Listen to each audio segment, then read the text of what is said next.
यीशु के बारे में कुछ रोचक तथ्य। यीशु ग्रीक नाम इयास का अंग्रेजी लिप्यंतरण है। जोशुआ हिब्रू नाम येशुआ का अंग्रेजी लिप्यंतरण है।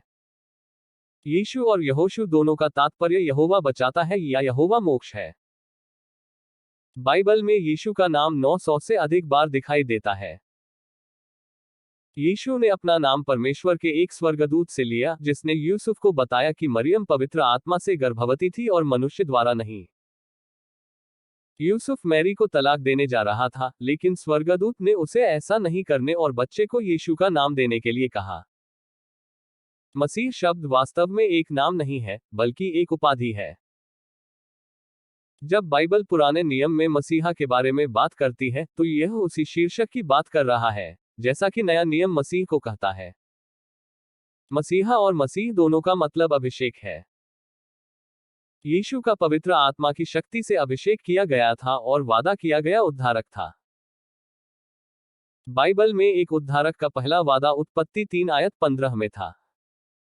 बाइबल में मसीह शब्द 500 से अधिक बार दिखाई देता है। परमेश्वर पिता ने पृथ्वी पर रहते हुए 3 बार यीशु से बात की, अपने बपतिस्मा के समय, आधान में, इससे पहले कि यीशु क्रूस पर जाए। जब वह अपना मंत्रालय शुरू कर रहा था तब यीशु लगभग 30 वर्ष का था। हर साल 25 दिसंबर को यीशु का जन्मदिन मनाते हैं। जबकि देखा जाए तो यह तारीख बाइबल में कहीं नहीं दी गई है। ग्रीक अनुवाद इसे 300 से अधिक रोमन डेनेरी के रूप में प्रस्तुत करता है।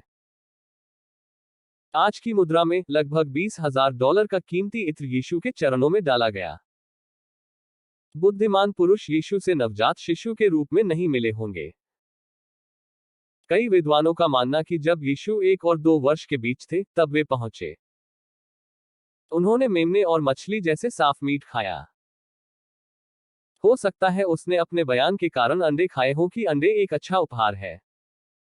यीशु की बहनें थीं, लेकिन उनका नाम बाइबल में नहीं है। यीशु ने स्पष्ट रूप से ईश्वर का पुत्र होने का दावा किया।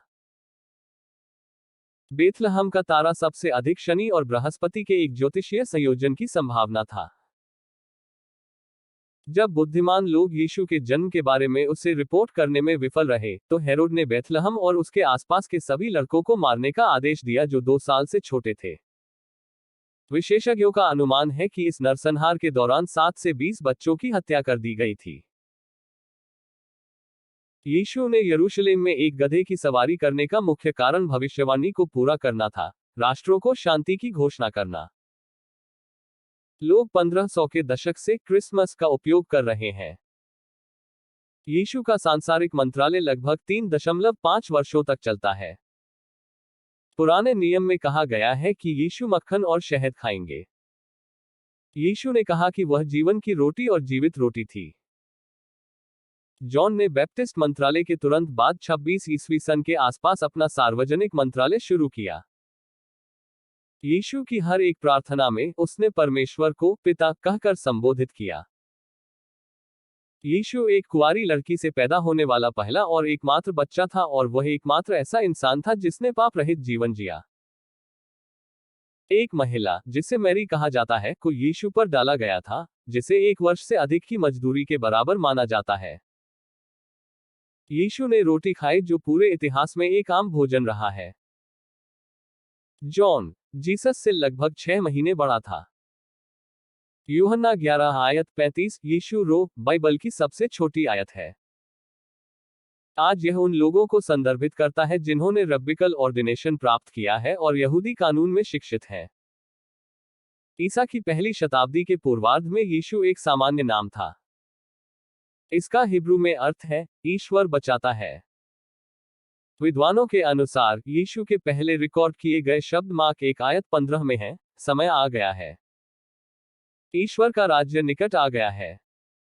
पश्चाताप करें और अच्छी खबर पर विश्वास करें।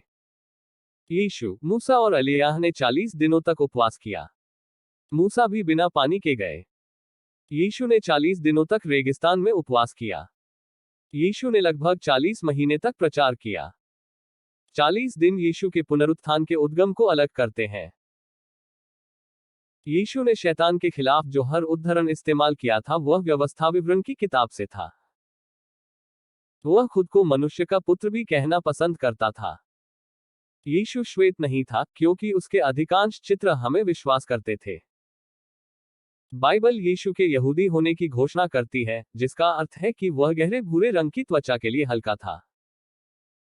कुछ विद्वानों का मानना है कि यीशु का जन्म वसंत या गर्मियों में हुआ होगा। यह मार्क 6 आयत 2 और 3 से माना जाता है कि यीशु अपने सौतेले पिता की तरह एक बड़ाई था।